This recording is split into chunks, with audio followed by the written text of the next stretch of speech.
Hello and welcome to Foreign Correspondence, a podcast about journalists. I'm Jake Spring, a foreign correspondent with more than 8 years' experience in Brazil and China. This week is our 10th episode.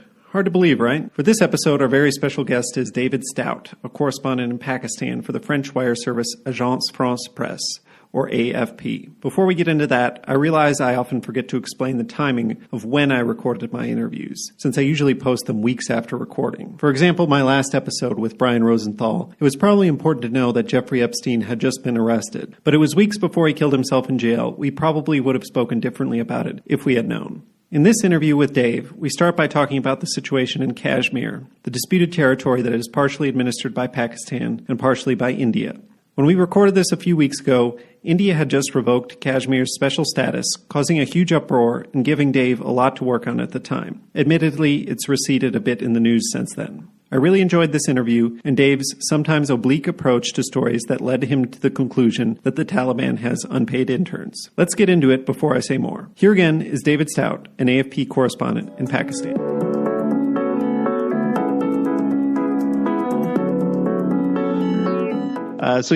Thanks so much for coming on the podcast. Yeah, it's great to be here. Good to talk. It's been a while. Yeah, for sure. It's been a couple of years since Hong Kong, but we'll get to that, I guess, when we get to it. I guess just to set the scene, tell me where you are, kind of give me a little bit of a description of your surroundings, and tell me what kind of week you've had this past week. Well, I'm speaking to you from my home in Islamabad, Pakistan, where I've actually just last week, I marked my second year in the country, where I work as a correspondent for Agence France Presse, the French press agency, where I covered Pakistan and Afghanistan. A quiet little leafy neighborhood. Something you don't really think about Pakistan is actually Islamabad's a nice kind of place to live. It's kind of removed from the chaos of the country. And the last week in particular has been very chaotic, with India revoking the disputed region of Kashmir special status, at least the part that's under its administration. And that set off the latest diplomatic clash between the two countries, 7 years of animosity between them. And most of it's been centered around Kashmir, and this in particular is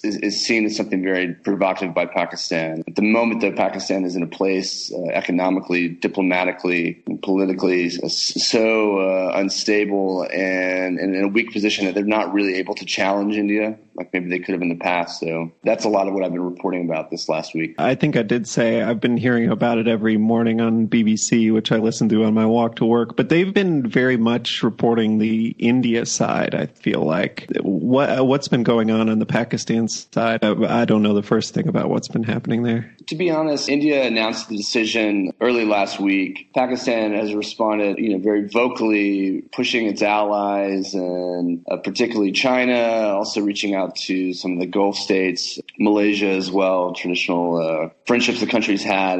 But really, Pakistan has put itself in a position internationally over the last 20, 30 years. It's been seen as a country that, if not tolerates, maybe clandestinely has supported various jihadi groups, many who have fought or been involved in the Kashmir conflict. And so because of that, Pakistan has really put itself in a position where it has very few friends internationally, I guess you could say, or very few vocal friends. And what we also have right now is a very politically tenuous situation where you have former cricket star Imran Khan, who's running the country. He is overseeing or is watching a vast crackdown on the opposition, which has splintered the country. And most of the opposition leaders are in some form of jail or incarceration right now. And so the response to the country has been these, really boisterous parliamentary sessions where they're upset about what India has done, but they haven't offered very many options. The country potentially could be sanctioned or blacklisted for supporting or allowing money laundering to international terrorism. They're under that threat from FATF, which is a financial watchdog based in Paris. They're also under a lot of pressure right now to help facilitate the peace talks that are going on with the Taliban in Afghanistan, and they have very little wiggle room right now to deal with seemingly as a more aggressive India under Prime Minister Narendra Modi. Okay, so it seems like it's more on the official levels and with sanctions and politicians, but people weren't taking to the streets and rioting or anything like that, I assume. We didn't see much of that. Protests were pretty small, but it's hard to say, is that because people don't feel as passionate about it, because of the economic situation, because people are in a tough position? Is it because it's the monsoon season, because it's raining really hard everywhere in the country and it's very hard to have mass demonstrations demonstrations when it's raining really hard? Is it because the military is not pushing people out into the streets? Or we really don't know right now. But the person on the ground response has been very lukewarm. The economy is in a really bad place right now in Pakistan. And when you talk to most people, that's their first and foremost concern is inflation, devaluation of the currency, et cetera. Yeah, that makes sense. So they didn't have to like send you up to Kashmir or anything like that? So we have a stringer that works in Muzaffarabad who's been doing a lot of work up there for us recently. I haven't had the chance to go up there. Being a foreign journalist, getting to these places that are considered restricted areas in the country can be very, very difficult. The military has been taking more journalists up to Kashmir as of late. Even though it's, in a sense, quite close to Islamabad, within a few hours' drive, it can be very difficult, especially for an American journalist to get up there. Gotcha. So you can't just hop in a car and drive there or anything like that? There are large swaths of the country that I would love to go to, but they're almost impossible to get to, sadly. Gotcha. Okay. Well, after that dose of what's going on right now, I mean, we usually actually start back with where people are from. So where are you from? Where were you born? So the short little bio is I come from Hobbes, New Mexico, very small oil town in southeast New Mexico. I lived there for 18 years of my life. Even this was also like when growing up in a small town, it was really like growing up in a small town. It was before the internet was the internet. And, in a way it felt very isolated, but it was also like a very tight-knit community. You went to high school football games. There were homecoming parades, etc. In a way, it felt like maybe my experience growing up was maybe closer to something that you traditionally think of as in the 1950s or 60s. My father and my grandfather were both attorneys, intelligent men, pushed us to read a lot. They wrote a lot. They were really good public speakers. So there was always some kind of sense of civic engagement, I guess you could say, that I kind of felt growing up. I wasn't immediately drawn to journalism as a kid. I think I wrote like one article once for a school paper in sixth grade, like an interview with the principal that I kind of roasted her a bit. And other than that, I was upset about a yo-yo assembly that didn't take place at our school that it had. So that was my first kind of foray into challenging the powers that be. But there was real no interest. When I was in high school, I was kind of interested in sciences and environmentalism and things like that. And my kind of plans were when I went to school, I went to the University of Texas in Austin, was to maybe get into like, some kind of environmental engineering and, have these like very earnest hopes about trying to make the world a better place. And, I think it was like my first semester or something, or first year, I took some chemistry classes and realized it was my forte. Took some writing classes and really enjoyed them, and got my first article published in a local magazine, like a startup magazine, about the death penalty in Texas, and really enjoyed that experience. And the professor kind of encouraged me to maybe look into journalism. So that was my first really kind of maneuvering my life towards that. Sure. And you have... Is it just, I met your one brother at Don's wedding, Don Wineland, who was on the podcast before. Do you have other siblings, or is it just him? So I've got an older brother who's an attorney now, actually practicing with my father back in Hobbes, New Mexico. My little brother, was an erstwhile photojournalist. Him and Don, who you speak about, who's on the podcast, they worked together at the Phnom Penh Post years ago in Cambodia. He has since kind of transitioned to the corporate sector, still working in photography and images, but no longer a journalist. And then I also got a younger sister. She lives in my hometown as well. She works in the insurance sector. Okay, cool. And so why do you go to Texas for college? To be honest, I think I applied to, 5 or 6 colleges to attend when I was like a junior or senior. I kind of forget when that process actually happened now. And I applied to schools in Colorado. I applied to schools in Texas, and that was it. Like I say, I grew up in a small town. I didn't really have super wide horizons. I traveled a little bit with my family growing up. Not a lot, I'd gone to like New York once and California a few times, mostly kind of vacationed in Texas in the summer, and always liked Austin. It seemed like a cool place. It also seemed, kind of liberal and funky, and I grew up in a quite conservative small town, so that had a lot of appeal. There was no idea of like, this has the best school for this or that. It was just that was almost as far as my horizons were at the time. Like Austin seemed like the edge of the universe, where exciting things happened. And I had no idea about traveling to Asia or working abroad. Those just weren't thoughts in my head at that time. Did you end up studying journalism or English, or what did you end up studying? And was there a school paper you could work at, or how did that go down? This is a great story. So yeah, after I took that kind of writing class that I mentioned, like my freshman year, and kind of got some encouragement from the professor to get into journalism, I started taking journalism courses, eventually got into the journalism school and majored in that. I actually tried to work there was the Daily Texan, which my little brother ended up working for. And I tried to work there, and they didn't hire me. They said I wasn't a good journalist. They didn't think it would work out. It was really disheartening, I was like, wow, they were kind of letting everybody in the gate. And I was already in journalism school and I was writing good articles. I thought I had it, and they were just nah, we don't think this is for you kind of thing from someone who was my age or younger than me. I never really knew why that, I didn't get hired, but that was always something that kind of kind of fired me up and really, I don't know. Yeah, I tried, but it didn't work out. Yeah, you had to prove yourself all the more, the chip on your shoulder or whatever. Yeah. So did you find some other outlet or what did you do? I was always writing a lot of assignments for classes, and there were kind of smaller publications that I would kind of get things in, or student-run organizations or publications. I was getting stuff in, but I wasn't really getting anything major out there. So it was journalism school in a sense was kind of disheartening. I thought I was a good writer. My professor or instructors always told me that I knew what I was doing, but I wasn't really able to translate that into the real world until I actually kind of graduated, went out and started just working in the profession, and then things kind of started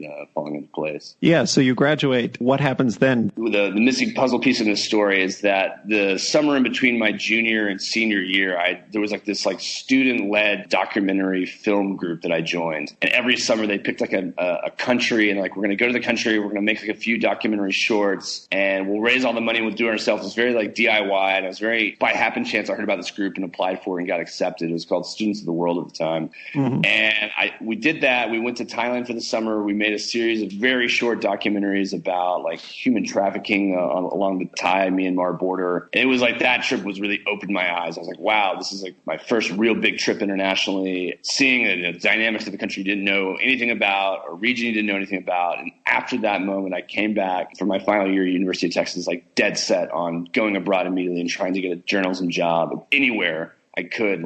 It didn't have to be Asia. I ended up in Asia, first teaching a year of English. And then after that, I moved to Hanoi, Vietnam, where I got a job working as a copy editor at the state paper. So that was kind of my path, I guess you could say. And when you moved back for the year to teach, was that to Thailand or? Yeah, I lived actually kind of close to where I worked on the documentary stuff. I worked at Mae Fah Luang University. I got a fellowship through this program at Princeton called Princeton in Asia. And so I taught 8 months in Chiang Rai, or north of Chiang Rai, which was in what they call the Golden Triangle near the borders of Laos and Myanmar. And so I was, I wasn't writing at the time. So I showed up with a stack full of books and this idea that I was going to nurture this passion and start meeting people and start finding a way to get into journalism. Sure. And then you get to Hanoi. What's the state paper there? Vietnam News. So I was a copy editor. It's similar to these papers like China Daily or whatever. It's these state-backed mouthpieces for the government or the Ministry of Foreign Affairs or whatever. Vietnam is a communist-ruled country. There's very little when it comes to the way of freedom of press. So I was kind of, just editing, various forms of propaganda or, these very stale lifestyle pieces. And the one thing that the paper let me do, they let me do restaurant reviews on the side. My first kind of real forays into international print journalism was going around town and doing food reviews, which at the moment seemed like the coolest thing in the world. I was so happy to even have that. So that was my first tentative steps. And then I started freelancing aside for some smaller publications in Vietnam, and ended up working for a startup magazine, which is one of these, monthly, glossy, showed off a lot of great photojournalism. And I got to work on very cool lifestyle features that we could get past the censors, and did that for a year and a half before moving back to Thailand to work for Burmese exile news agency. That was in 2012. Okay. Yeah. No, I definitely wrote some bar reviews in my early days in China, and it seemed so cool and glamorous at the time, but it was, unimaginable. Yeah. So you end up in Thailand reporting for Burmese media in exile. Are we talking about the Irrawaddy, or are we talking about Democratic Voice of Burma, which was kind of renowned for its coverage of the Saffron Uprising in 2007 when there was a popular revolt? They kind of had some notoriety because there's a documentary about them that came out called Burma VJ that was quite popular. They'd been nominated for an Oscar. So they were a broadcaster. They had a network of clandestine journalists in the country. They would smuggle out footage, and then they would broadcast it via satellite back into the country. So that was their bread and butter, but they also had an English website on the side that worked with their big network of journalists. So I ran that for a year and a half. And this was all 2012, 2013, when Burma, Myanmar, whatever you want to call it, was transitioning from complete military state into something that we're looking at now, which is a quasi-democratic state where the military still has enormous sway and power, but there is some semblance of a democratic parliament, et cetera. So I was there for those early days, and, it was an exciting time. It was also very frustrating because the country was opening up and we were in Thailand, we were the exiles, and people were moving back in, and we were kind of moving in slowly because there were all these considerations to be made for the staff who were Burmese who had left the country. And so, yeah. And is that where you met Charlie Campbell? That is where I met Charlie Campbell. He was working for the rival Irrawaddy at the time, but we became fast friends. I was the best man at his wedding. I told the story when I was giving the speech. Like, me and Charlie's first real bonding experiences, we were going on this embed with Shan rebels for peace talks in Myanmar, and we were at the border, and we accidentally crossed too early before the convoy came to pick us up, and we got up on the bridge in between Thailand and Myanmar for a few hours with one of my bosses, and we didn't really know what was going on. And so that was where we the glue for our friendship kind of started to firm. That's cool. That's cool. So the way he's told it to me is basically everybody was moving back in. Him and his wife kind of decided we don't want to move into Burma, and that's why they shipped off to Hong Kong. Is that a similar situation for you? So to be honest, it's almost kind of difficult to remember the exact thought process at the time. I was kind of open to moving to Yangon at that moment, but the movement of people from Thailand to Burma had started in the company, but it was a very slow and very kind of methodical process. And I was starting to get a bit antsy. And as you mentioned, Charlie had moved to Hong Kong. He had gotten, there's this internship, fellowship, whatever they call it now, with Time Magazine that he had done. I think it was like a year after he'd lived there, or 8 months or something like that. He had kind of mentioned that there was going to be a new opening for that same position he had done. And he encouraged me to apply for it, and I got it. So Charlie had kind of shown this path to transition from Burmese media into something more international. So I ended up moving to Hong Kong for that reason. Ended up working at Time for 2 years alongside Charlie. And then when I was in Hong Kong, I left Time and started working for AFP, where I'm at now. I worked there 2 years on the desk. So right. And this is when I met you, I'm pretty sure. Yeah. You were working strange shifts on the desk overnight sometimes. Is that right? Or was it always overnight? It wasn't always overnight, but the desk at the time was 24/7. And so it was shift work. You worked, just kind of different odd hours. Sometimes you had really great hours. Sometimes you were working these weird afternoon to evening shifts. And then once a month or every 6 weeks, you'd have to do this graveyard shift for a week where you'd come in at midnight or 1 a.m., something like that. And you worked till 7 or 8 in the morning, 7 in the morning, I think. It was midnight to 7, I think it was. And that was you were just kind of there in case something really crazy happened. You were kind of the backstop. So yeah, I did that for 2 years, which was interesting. I never really worked on a news desk in that way, but it was great for as far as getting to know the company, getting to know the network of journalists that we had, getting to really dive into a lot of different stories in Asia and kind of work with those stories. It was during that time where I really realized that Pakistan was where I wanted to be based. And I always kind of had my job. I always had my eyes on this job that I had now. For whatever reason, I thought Pakistan would be a really great place to work for a couple of years. And you joined with some sort of promise that you work the desk for a couple of years and they'll send you out into the field. Was it like that going in? I mean, that was kind of the idea. There wasn't a set formula. The idea is if you did a good job on the desk and you were interested in working, as a correspondent somewhere, it would improve your chances. There's some people who work at the desk and they stay at the desk because they like it, or they have family in Hong Kong or whatever. And then there's some people they very much all right, I want to do this for a couple of years. And then I'm I want to be out the door and I want to be in the field. So it kind of runs the gambit there. There's some people that are more permanently stationed, and there's others that are cycling through, I guess you could say. Gotcha.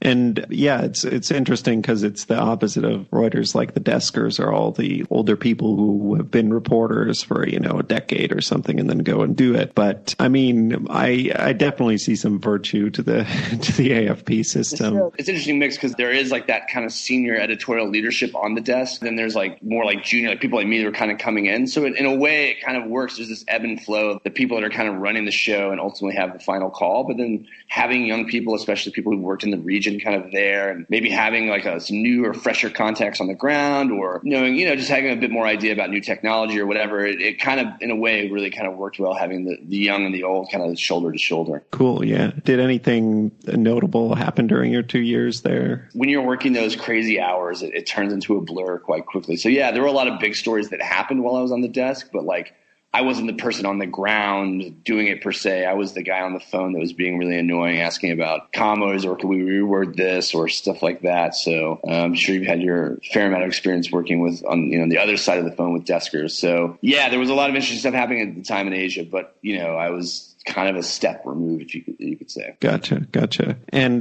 before we get into Pakistan, I guess a question I ask everybody is if there was ever a point you didn't think you were going to make it as a journalist. Yeah, I mean, I think like most of my career, I felt that way. I guess every journalist, I imagine, feels this. Most of the people I know, there's always that anxiety, like, am I going to make it to the next level or like a more stable period? The first 5 or 6 years of my career in journalism was like bouncing around Southeast Asia, like always kind of, having cool jobs that were interesting, but like, am I ever going to get to a place where I'm working for a big international publication or find something that's more stable or something like that? And, even when I was in Hong Kong, I didn't know that I was going to get a position out in the field. And there was a lot of reflection over the course of my career, like whether I was going to make it work. To me, it seems like it's something that's very natural, especially in the kind of climate we are now with a lot of news organizations struggling. It's something that a lot of journalists I've met over the course of my career they've had moments where like, am I going to flip? Am I going to do something different now? Am I going to look into PR or go back to grad school? Or, I guess I always just stayed on the train and just like kind of hoped it would work out. And so far it has. I mean, I don't know what the future holds, but we'll see. Yeah. I mean, at some point, you've just got to stubbornly stick with it and hope it works out. A lot of dark nights, though, where you're kind of like, whew, I hope this works, man. I've got a lot of eggs in this basket. Yeah. I mean, it was certainly like that before I got my job at Reuters. Like, if that hadn't come along, I don't know what I'd be doing. And anyway, just to talk a little bit about how I know you. So I met you in Hong Kong. I'd say we probably only hung out like 3 times. Twice I came down and visited Don, but it was kind of these like we all hung out all weekend, and it kind of sticks out in my head because of that. And then the last time I saw you was after our friend Don had left. I think it was just you, and you were kind of I don't think you knew you were going to move to Pakistan yet, and you were kind of feeling a little down on your luck, but it must have turned around pretty quick after that. I mean, how quickly did it all go down? Did you have to apply? Did somebody call you and say, okay, now's your time? Or how did you get to Pakistan? So I forget when you were there. I think that might have been like December or maybe late November 2016, I'm guessing. And that sounds about right. So yeah, there was actually, there was that. There was also some stuff in my personal life, kind of feeling a bit unsettled, and I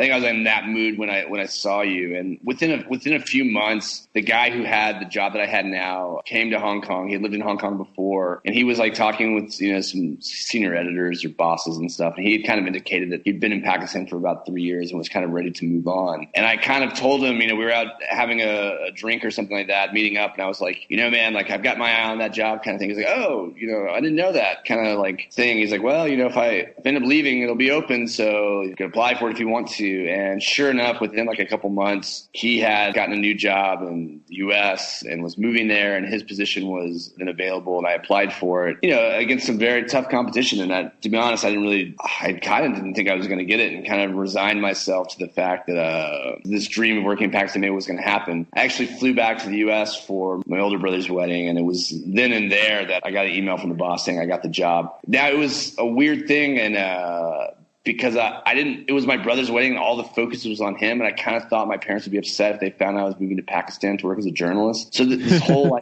kind of time, I just like kept the secret inside me, and it was just like burning a hole in me. I was like, this is not the time to bring up that you're about to relocate your whole life to Pakistan. I won't go into that, but I had to tell my parents at a later day, and yeah, they weren't necessarily that thrilled. For sure. Yeah. I mean, all they know is what they see on TV, which is probably, if it's Pakistan, probably not all that much on U.S. TV, and it's probably pretty extreme when it does show up. So, yeah. There's a saying here that everyone says Pakistan is a hard country, and it is. There is actually a lot of great things about living here, but what it kind of shows to the outside world sometimes can be a bit tough. So you had Pakistan in mind before this. Why Pakistan? Why not, India or Afghanistan or, these other countries? Why Pakistan? I think part of it was that there was just this allure. I didn't know much about it. It had always been a country that had been in the international spotlight. And there are other countries in Asia and internationally that also have unstable political situations or terrorism or whatever, but Pakistan always seemed to be in the mix. And there was always this interesting cast of characters and stories that seemed to be always at play in the news. And it also seemed like a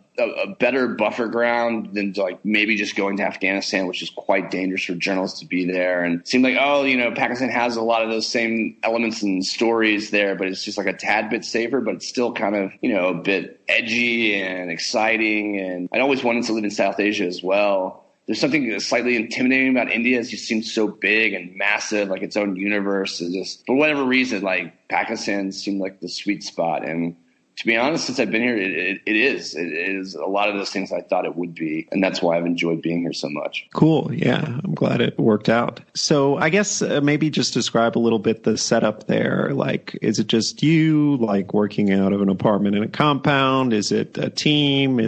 How does it all work? And it's covered with Afghanistan Together. So we've got a big bureau here. AFP's had a big bureau here for years, especially since post 9/11. Islamabad's always kind of, for the company, and in a way, also for international journalists, kind of like an anchor point. So we've got a bureau here, we've got a news editor, we've got me as a correspondent, another Franco correspondent, a big local staff, both in Islamabad and stringers and across the country. We also help coordinate coverage with Afghanistan. We have a bureau in Kabul, which has its own bureau chief and reporters and stuff, but we work very closely, and I help edit some of those stories. I help write some of the stories, kind of depending on what is happening, because as you know, Afghanistan, there's a lot of news that's coming out of there, especially recently. And so we're kind of a helping hand. And also the nature of Afghanistan and Pakistan, the conflicts are kind of intertwined for various reasons maybe we can speak about later. So that's kind of the basic setup. Sure. Okay. What do you think you bring to the table that makes you a good journalist? I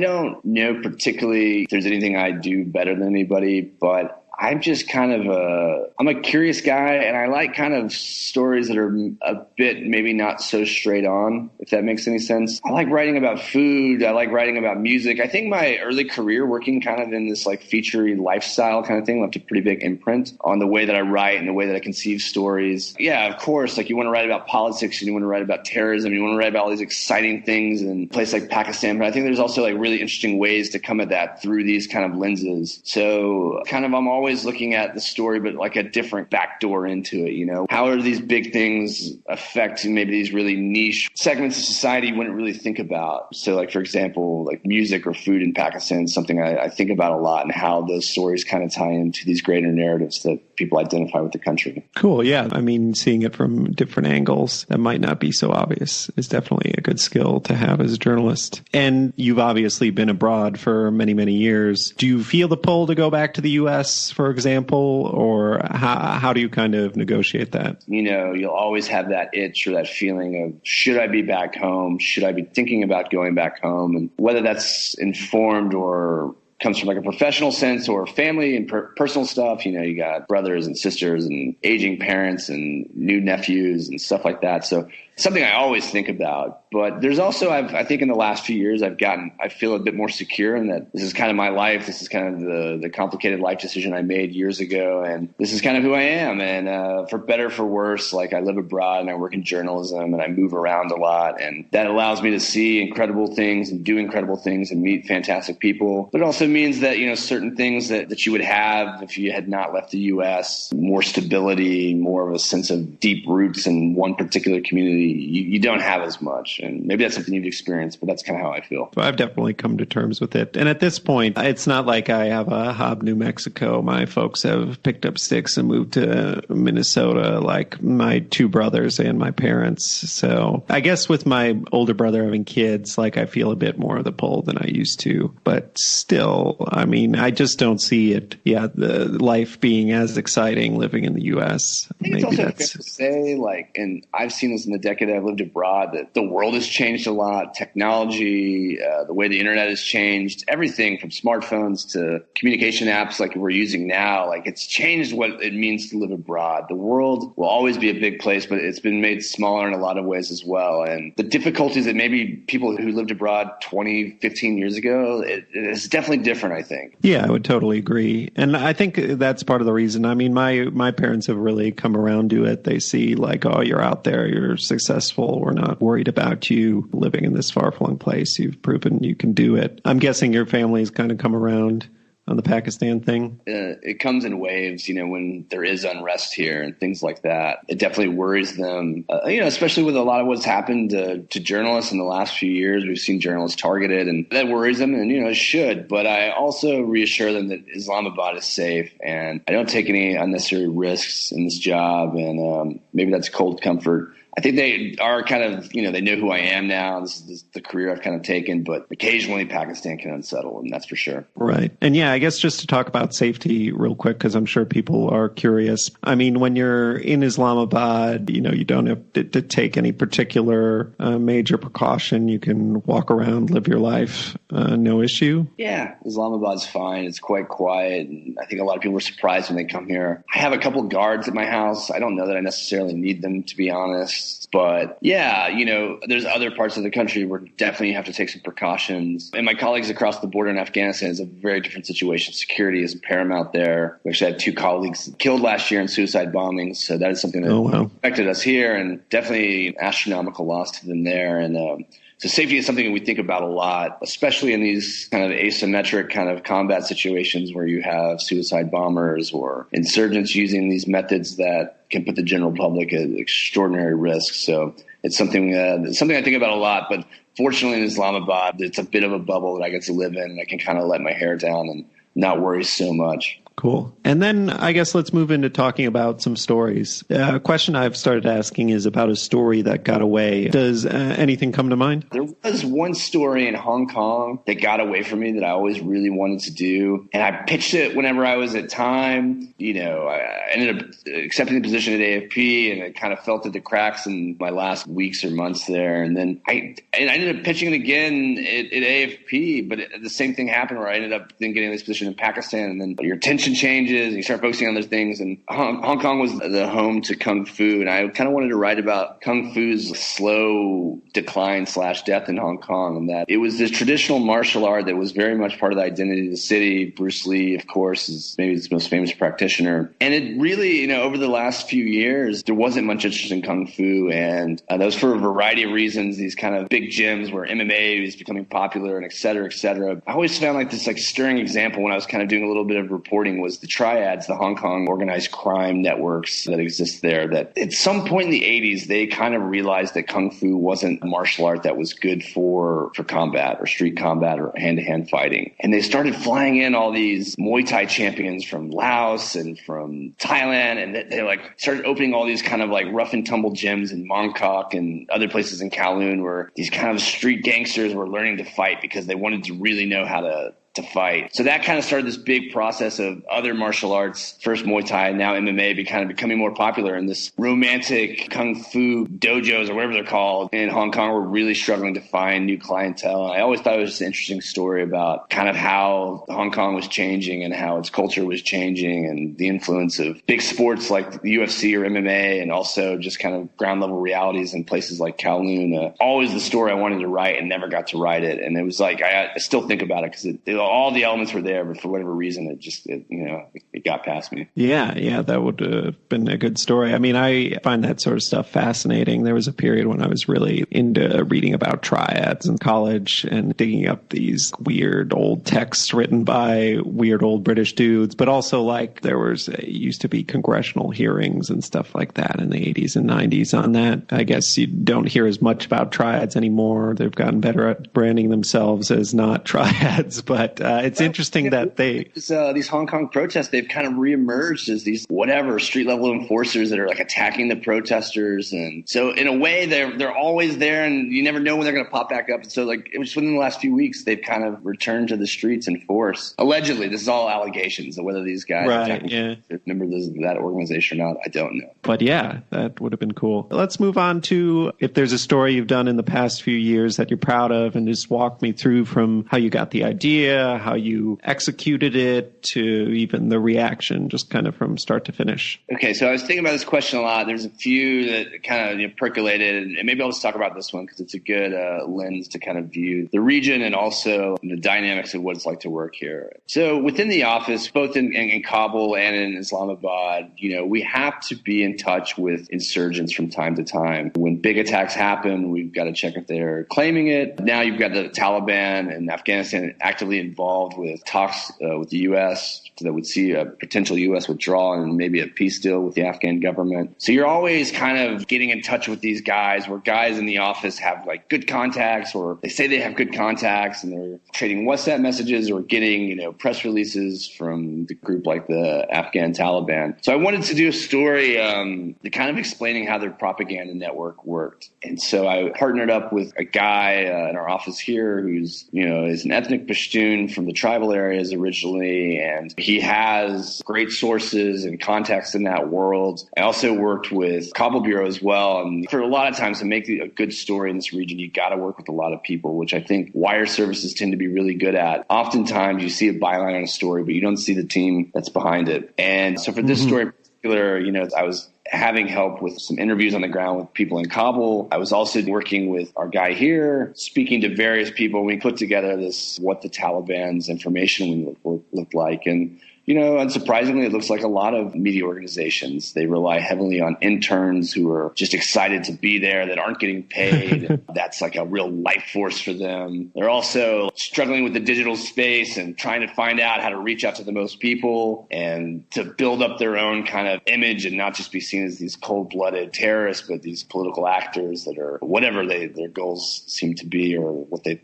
like people to think they are, mixed with also just how to deal with outright propaganda. They sometimes will claim things or say they're doing things that they're not. And sometimes they do and say things that are true and will be more honest than maybe the Afghan government or the Pakistan government will be. So the article kind of explored it, 800 words or whatever it was, wire length story, just kind of this complex network of these insurgents like dealing with modern media and also dealing with war and also propaganda, etc. So that was a very fun story to work on. It was a very hard story to work on. It dealt with a lot of sensitive sourcing, and which can, in a place like this, can maybe put you at risk. But it was exciting, and it got through the desk, and the desk really liked it. And there was a lot of jokes about the use of interns and stuff like that. So that was a fun story to work on. Cool. Yeah, it came out I think in February or March. It's a few months ago, and it was at the time, of course, where there's a lot of attention on Afghanistan because the Taliban is engaged with the ongoing talks to the U.S. right now. I mean, does any particular anecdote stick out to you? What did you lead off with, or anything like that from the story you recall? I haven't read it in weeks. I just, I remember a lot of the conversations during the reporting and just kind of feeling like you had a better idea of who the people were on the other side, who these insurgents were, what their motivations were. And, because it's a bloody war, and because we've seen a lot of unfortunate deaths, a lot of civilians deaths, it's very easy to see the Taliban as a certain thing, and terrorists or whatever, the words that could be used in a way that hasn't changed that. But there's also this idea of there's a more human face. There was an intellectual process. There was an idea of, it was kind of my first time that I don't want to say empathize, but I definitely felt like I learned from the source a bit more of where they were coming from. And like I say, that isn't justifying the violence or anything of that manner, but it was just kind of eye-opening in some ways to have these conversations and to peel away very complex layers of that conflict. Sure. And what was the reaction? I mean,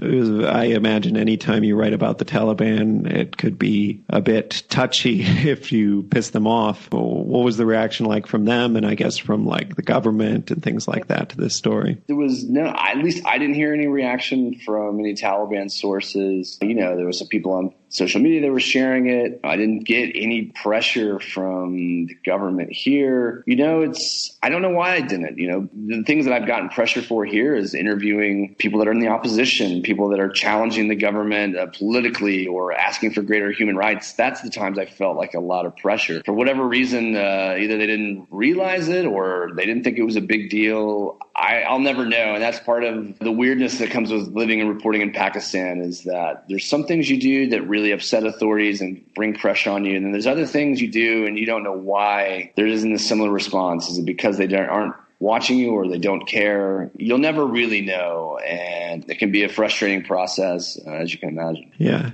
Still a great story, and probably for the best you didn't piss off anybody in the Taliban. Cool. If there's nothing else you want to talk about, usually the next part is something called the lightning round. So yeah, if you're ready, we'll get down to it.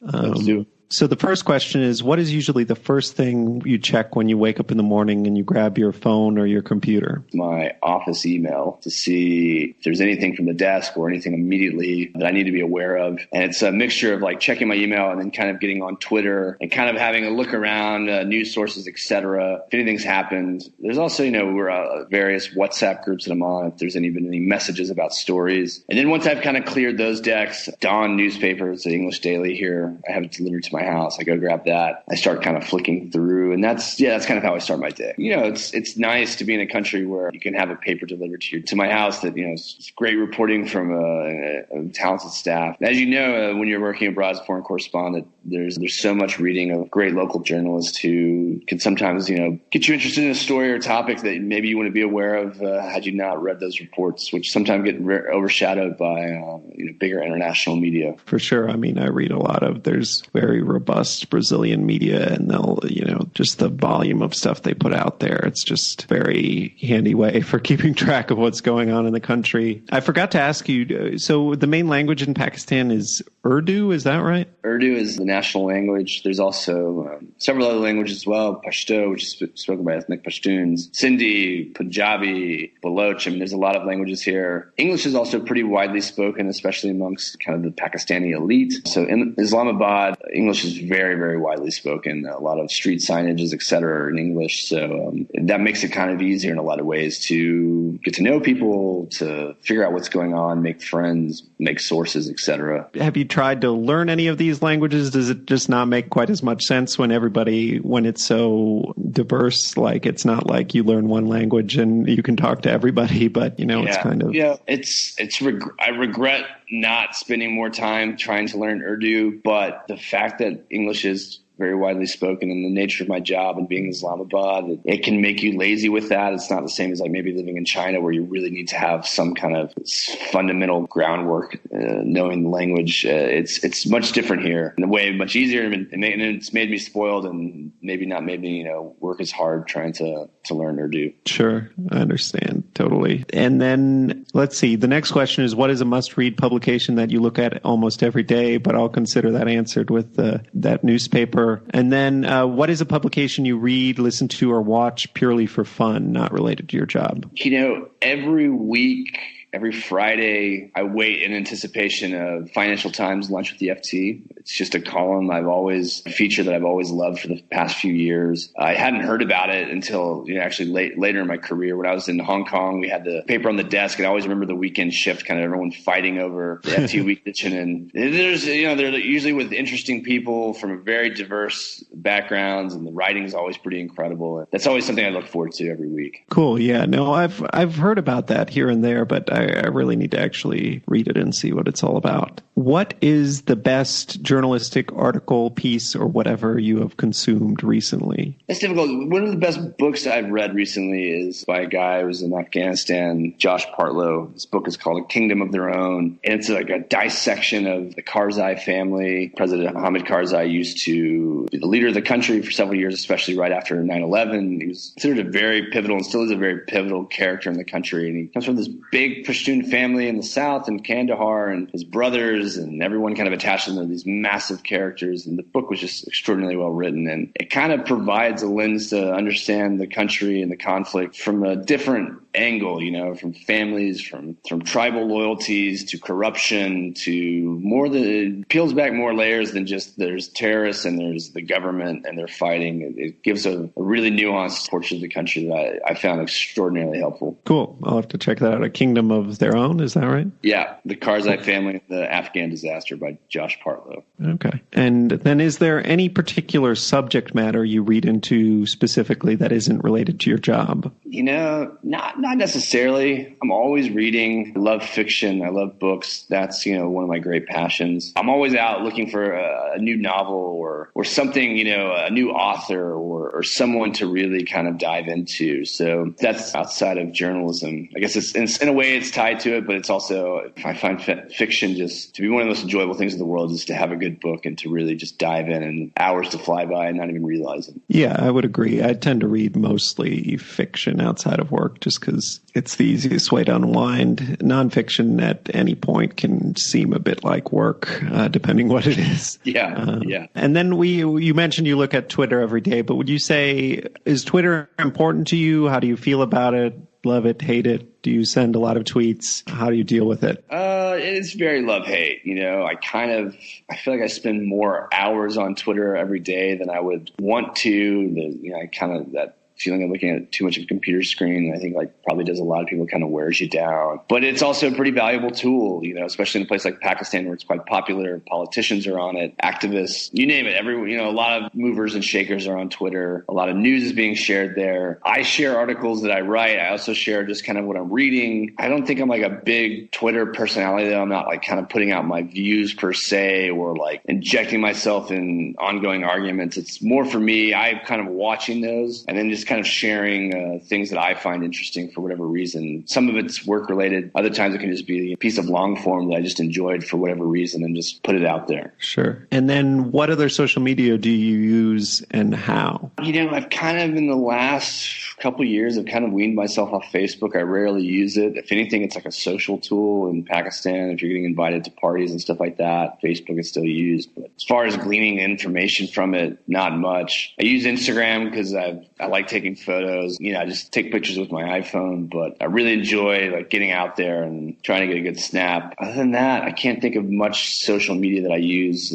daily. And I think anybody, social media can be fun and can introduce you to new things, but it's also something I feel like I always, I don't want to be addicted to my phone. I don't want to always constantly looking at scrolling and things like that. So it's a Faustian bargain. Right. Yeah. Let's see. So the next questions are all yes or no questions. Take them as you will. Glenn Greenwald, yes or no? Maybe not informed enough. Yes, I read him. Do I find him to be a controversial guy? Yes. I don't know. Maybe that's not the answer you want, but I'm not as tuned into Glenn Greenwald as maybe other people are, especially if you're in Brazil. He's a smart guy, but he's a contrarian and he likes to agitate. He's an agitator. Do I always agree with everything he says? No. But is he intelligent? Yes. But, I don't really track him that carefully. I also try not to hate read. I know I have a lot of friends who constantly read people they don't like. There's this kind of sixth sense of, this person's, wrong always. I try to avoid that, and I think some people do that with Glenn Greenwald, and I don't. I see his occasional tweets from him, occasional stories, but he's not someone I track closely. Sure. And then Vice Media, yes or no? Sometimes. Sorry. There's great journalists at Vice that do incredible work, and then there's sometimes you see things that maybe seem a little squirrely. So I'll take the neutral card on that. Sorry, I'm not so good at this yes or no stuff. Yeah, that's fine. That's fine. No worries. And then WikiLeaks, yes or no? WikiLeaks. I probably guess I have to say no now, unfortunately. But they seemed in the last few years. This isn't a story that I followed super closely, but they've done some irresponsible things. It seems there's the interesting things that as journalists we've probably both benefited from. the cables that were released years ago. Who hasn't dove into those and, word searched names and situations and kind of feel like you're looking behind the scenes. But as of late, Julian Assange is a very controversial character. I don't know all the ins and outs. And, some people claim that he's, a Russian agent, et cetera. I don't have enough information to make a claim like that, but it definitely seems like they are not just necessarily objective. They're very much kind of involved and they have an agenda. And what that agenda is from day to day, I don't know, but there's someone I would treat cautiously. Sure. The Wire season 5, yes or no? Yes, of course, yes. Maybe we can talk about this later, but yes. Yeah, it seems to be divisive just in the fact that, I love the portrayal of the newsroom, but a lot of people are just completely turned off by the guy making up stories. But I think you've got to give it some credit that it was a journalist writing this. The next question, it's kind of hard to be a yes or no question, but just if you have any thoughts about the idea of deplatforming and how you negotiate that. Deplatforming being like, at what point do you not give a platform to people with certain views that might be extreme, whether it's, climate change deniers or neo-Nazis or, I imagine it must come up with your work in Pakistan and Afghanistan reporting on, some people who are viewed as terrorists by much of the world. Okay, I'll say this. I'll say no to deplatforming, and maybe I can expound just a little bit in that. Sure. I do think misinformation is a problem. I think in the last few years we've really learned that it's not only an issue, but it's also a tool that certain groups or governments use, and it's invading the public space more now than we've ever kind of considered it. But I think deplatforming people or groups, I don't know necessarily if that's the proper tool. I think there's also things that can be gleaned from this information or from propaganda, whether that's insurgent groups and videos they release, as uncomfortable or as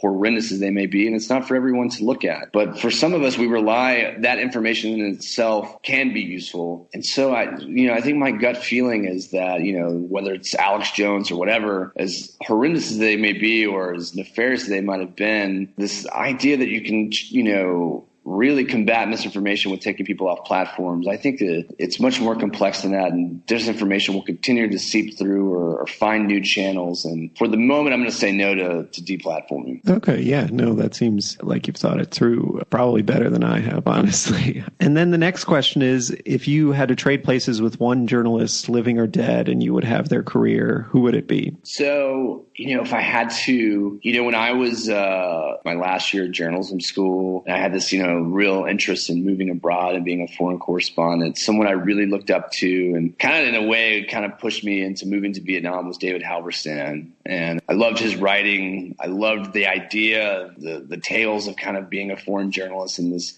interesting place in the middle of conflict. It sounded like such a cool life. That was more interesting to me almost than in just kind of doing stories that mattered per se. Like it seemed like it was the most fun job you could have. So yeah, him for inspiration, him, but also because it seemed like, he was just always right on the edge of things during that time period. David Halberstam, is that right? And yeah, he was a Vietnam War journalist? Yeah. He had a long career afterwards. I guess he kind of came to be known during that period. Wrote a lot of books. He was a great journalist. And anybody who wants just a classic foreign reportage, Google him, Amazon his name or whatever, and take it from there. He's, writes about Vietnam and conflict, but he also writes about basketball and sport in a equally as engaging way. So he's, in a way, is, what I find a good journalist is someone who's diverse in their curiosities. Cool. Yeah, interesting. Basketball too. What is one thing you wish you could travel back in time and tell your younger self? This is a tough one, because I think there was early on in my career, I always had so much anxiety about whether it was going to work out or not. And I don't know if I would go back and tell myself not to worry, because I wonder if the anxiety is what pushes you into making tough choices or putting yourself out there even more. I guess maybe I go back and just tell myself to relax a little bit. You're not as old as you think you are. You're still kind of finding your footing. Now, whether that's like a good thing to relax about, I don't know, because probably something you've thought about as well was the anxiety that pushed you into these jobs, or, I don't know. But that's something I guess maybe I would think about. Yeah, I deal with that a lot, where I was in a lot of places and I was kind of so focused on the next jump. And in retrospect, I think, like, why didn't I just enjoy it more? There were a lot of good things about it, but at the same time, yeah, would I still be a newspaper reporter in Myrtle Beach, South Carolina? Yeah. Maybe, if I had been too content. There was always that, I did this especially like in my mid-20s, like, you read a great story, or you'd meet someone who was like kind of more accomplished in their career than you were. And I always was like, how old are they? Like, are they my age? Because if they're my age, man, I'm behind. I'm not where they're at. Or are they a few years older? Well, in a few years, am I going to be where they're at in their career? I'm going to be doing interesting stuff and out there. So I was always playing that numbers game a lot. Whether that helped or not, I don't know. But that was something that kind of drove me crazy there for years. Yeah, same here. Is that an ice cream truck? Yeah, sorry. These ice cream trucks are really loud and aggressive advertising. Sorry for the listeners who got to hear that jingle. That is literally what it is? Yeah. Well, it's like a more like a cart, like half bicycle kind of thing. That's cool. Ice cream truck's still out there. Not sure if there's still a thing in the U.S. I guess the one thing I was going to say is just, it's strange how time felt back then and how 1 year felt like eons in a way that it doesn't now. That, like, the place me and Don worked together, I worked there just shy of 2 years, and it feels like this like sprawling time in my life. Yeah. And it was just short. I don't know. Yeah, definitely. I know exactly what you're talking about. I almost wish I could recapture that in the sense of the time feeling longer, but maybe the anxiety not as much.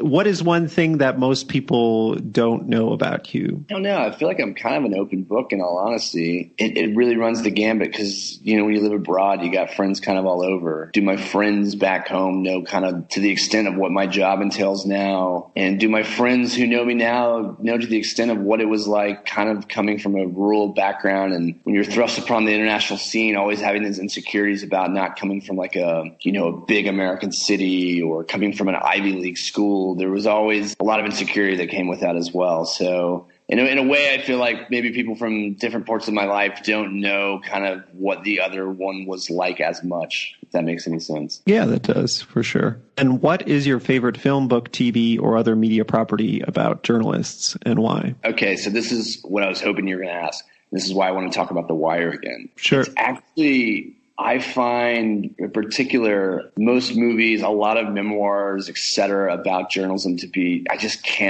cannot do them. And it's because they present journalism in a way that's not been my experience, particularly movies or TV shows. There's just these like ultra earnest personalities and these like uptight newsrooms where everyone's so like morally guided and so sure of everything. And that is just not how my career has been, or the newsrooms that I've worked at have been. And that's why I liked the depiction of the newsroom in The Wire, is because it was, newsrooms are a place of gallows humor. It's a place of a lot of quips and a lot of, kind of smart alecky talk, but also informed with a lot of kind of jovial camaraderie. So a lot of these, to maybe people who don't work in journalism, they watch these, kind of big Oscar-worthy films, and they're just like, wow, is that what it's really like? And I've never experienced anything like that at all. Now, maybe there are newsrooms that are like that in the world, but A, I hope I never have to work in them, and B, I kind of prefer the gallows humor, just kind of fun, exciting place that a newsroom actually is. A lot, and that's also punctuated with like really intense times as well. When big news breaks or tragedy happens, there are dramatic moments, but I feel like a lot of times movies and films or TV shows, they miss out on that, and they focus on the drama or the earnest kind of side of things a bit too much for my taste. Yeah, I mean, the worst of that is probably The Newsroom. Man, I hated that show. But like Spotlight, what do you think about that? I mean, the thing is, yes, it's the very earnest part. And I guess the issue is it doesn't show, how these reporters probably had already worked 25 years doing this and that. And this was actually like the one big story that came along, and they nailed it and got it right. And were very earnest about it. I remember, I think I watched Spotlight on a plane. I don't have many memories. Maybe I didn't give it enough of a chance. but it didn't make a strong impression. I mean, the story was massive. The accomplishment was great. I'll never take anything away from it. But I think I've kind of already written off the genre so much that, it was kind of like just a way to fill a couple hours on an airplane, to be honest. Sorry, this controversial opinion maybe. No. That said, I remember when I was before I moved abroad, I was 21 or 22, and I watched The Year of Living Dangerously with Mel Gibson, baby Mel Gibson. It was about a foreign correspondent working in Indonesia in the 60s or 70s or something like that. Huh. Well, I remember I thought that was really cool. Now, if I watched it again with different eyes and 11, 12 years life experience being a foreign journalist abroad, maybe it wouldn't be as cool. But I remember at the time thinking it kind of reinforced that whatever narrative I had of reading David Halberstam or of kind of this exciting life being in these interesting places and tumultuous situations. So. Huh. Yeah.